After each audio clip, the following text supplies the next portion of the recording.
Hey, welcome back, guys. In this video, we are going to learn how to enable focus mode in a Samsung device. So, focus mode really helps. It helps when you want to work, you want to focus on a particular thing.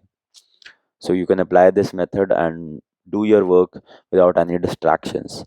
So, you can also check the video description. I'll try to leave the instructions there.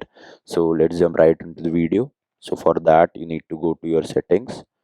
Then, in settings, you need to come scroll down till the option of digital well-being and parental controls comes, and after that you can ways to you can see there would be a focus mode. You can just click on work time and you can just click on start. So so this is a focus mode. You can just click any of them and your focus mode will start. So you can me time, work time, you can do anything.